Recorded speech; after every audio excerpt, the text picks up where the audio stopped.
In our countdown to Copenhagen coverage right now, one day after briefly boycotting international climate talks in Barcelona, the African contingency is back at the table. However, the less developed countries now have another demand, and that is quite simply more funding. Clean Sky's Margaret Ryan is in Barcelona right now with the latest on day 3 of the international talks. Developing nations say wealthy countries should pay for climate change damage they caused to the tune of 1.5% of their GDP every year from now till 2050. And they want the money to come straight from the countries themselves, says Stanislas Lumumba. He's chairman of the G77 Developing Nations bloc. Numbers are important, but equally we are very clear with regard to the mechanisms. All finance has to be under the UNFCCC in new institutions that are under the authority and the guidance of UNFCCC and COP parties. And at the same time, we do believe that we have no desire at all to have the World Bank and the IMF and Jeff manage this. We have trusted them with our economies, and I don't think any one of you can tell us how much development or economic stability and financial stability we have achieved. International financing institutions like the GEF, the Global Environment Facility, have been involved in climate programs since before the first climate treaty in 1992.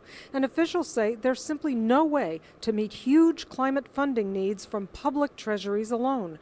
Private funding must be activated. If you look at the estimates by the International Energy Agency, what it's going to cost for this energy revolution to mitigate greenhouse gas emissions, we're talking about a $1 or $2 trillion financial decision over the next 30 to 40 years. That's a lot of money.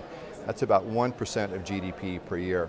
So I think it's highly unlikely that the public treasuries are going to be able to meet those needs. And I think a lot of us that have been in this business for a long time are looking to public-private partnerships, using the public money to indeed leverage private sector resources. One of the strongest tools we have for steering investments is in fact carbon markets, and therefore they should be used as much as possible. But of course there must be an element of public money, in particular for adaptation and for the least developed countries.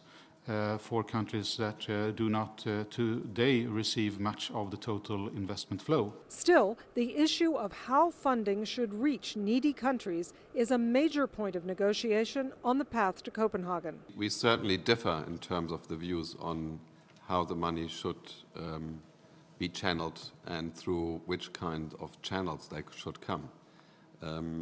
I believe that what is quite interesting to see is that very often developing countries criticize public funding because it is not predictable, it's too small, and very often it's not coming.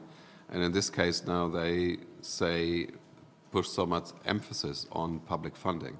So there are certainly issues that need to be clarified. Let's say from some corners of the G77 we hear also very ideological views when it comes to the use of markets. So that's certainly something that needs to be clarified in the next weeks. Many climate activists here say they simply don't trust banks and markets. If the climate were a bank, it would have been saved. They insist carbon markets are a fiction that avoid real carbon emission reductions and subsidize what they call climate criminals. Behind the negotiations' closed doors, though, some experts say a more pragmatic attitude prevails, especially given the perceived urgency of combating climate change. I think that there is a lot of agreement coming together around finance. So at the last UN climate meetings in Bangkok, just a few weeks ago, the US put forward a proposal on financial institutions that got a little bit of traction and got us a little bit of forward momentum. Just just a few days ago, we had the EU announcing a financial package where they talked about the total scale of need and their desire to contribute their part. This public versus private question is something that I think there's actually more agreement on than we know. A lot of this is language issues. So I think that everyone here would agree that we absolutely need to leverage private sector finance. In order to have a global clean energy economy, we need the private sector to be a really important role, to play a really important role. Now, top negotiators say a lot of options are being considered and narrowed down. But when it comes to how much money and how to spend it, don't expect those final decisions until the final days of Copenhagen. In Barcelona, I'm Margaret Ryan, Clean Skies News.